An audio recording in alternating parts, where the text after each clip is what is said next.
5 ক্রমের ম্যাজিক বর্গ গঠন। 5 ক্রমের ম্যাজিক বর্গ কিভাবে গঠন করতে হয় সেটা আজকে আমি দেখাবো। আর 5 ক্রমের ম্যাজিক বর্গের ম্যাজিক সংখ্যা 65। এই জন্য আমি প্রথমে একটি বর্গক্ষেত্র এঁকে নিব। অলরেডি বর্গক্ষেত্র এঁকেছি।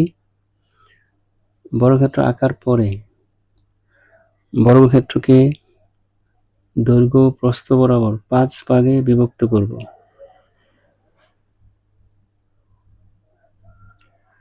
আমরা করে নিচ্ছি।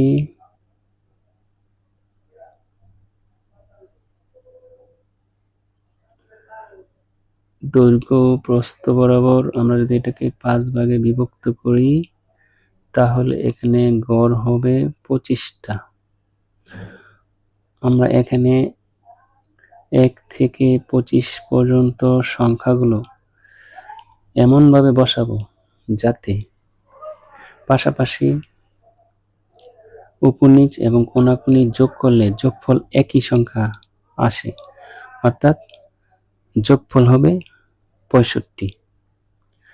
তো এই সংখ্যাগুলো বসানোর একটা কৌশল হচ্ছে, উপরে মাঝখানের যে গড় আছে সেই গড়ে আমরা 1 বসাবো।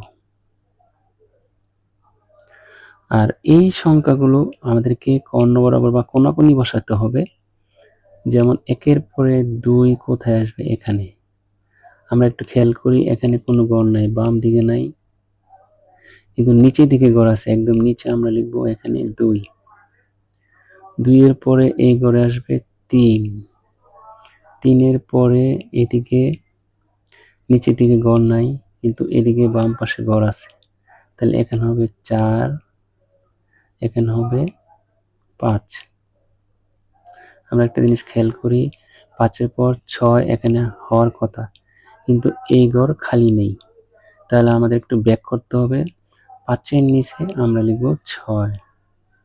6-এর পরে এই গড় 7, তারপরে এই গড় হবে 8, তারপরে আমরা একটা এই গড় এখানে 9 হবে। এখানে কোনো গড় নাই, এদিকে গড় নাই, কিন্তু নিচে দিকে গড় আছে। এখানে হচ্ছে 9। তারপরে নিচে দিকে গড় নাই, কিন্তু এদিকে একদম শেষের দিকে গড় আছে। 9-এর পরে এখানে হবে 10। 10-এর পরে 11 এই ঘরে হওয়ার কথা, কিন্তু এই ঘর খালি নেই। তাহলে আমরা একটু ব্যাক করব। 10-এর নিচে 11 লিখব, তারপরে এখানে লিখব 12, তারপর হবে 13, তারপর হবে 14, তারপরে হবে 15। 15-এর পর 16 এখানে হওয়ার কথা, এদিকে ঘর খালি নেই, নিচেও কোথাও ঘর খালি নেই। তাহলে 15 নিচে হবে 16। এখন 16 পরে 17 হবে এখানে। এখানে কোনো গড় নাই, নিচের দিকে নেই, কিন্তু বাম দিকে আছে। এখানে হবে 17। 17-এর পরে 18 কোথায় হওয়ার কথা? এখানে। এখানে কোনো গড় নাই, এদিকে বাম পাশে নাই, কিন্তু নিচে আছে 18। 18 পরে এখানে 19, তারপরে 20, 20-এর পরে 21 এই ঘরে হওয়ার কথা, এই ঘর খালি নেই। তাহলে 20-এর নিচে চলে আসবে 21, তারপর হবে 22। 23 কোথায় হবে? এখানে ঘর খালি নেই, আমরা দেখবো নিচে ঘর নাই, খালি এদিকে বাম পাশে ঘর খালি আছে। এখানে হবে 23, তারপর হবে 24।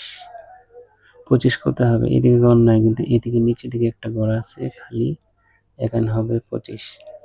আমাদের 1 থেকে 25 পর্যন্ত সংখ্যা বসানো শেষ। এবার আমরা যদি পাশাপাশি উপর নিচ এবং কোনাকুনি যদি যোগ করি তাহলে যোগফল একই সংখ্যা আসবে, অর্থাৎ যোগফল আসবে 65। তাহলে আমরা বলতে পারি 5 ক্রমের ম্যাজিক বর্গের ম্যাজিক সংখ্যা 65।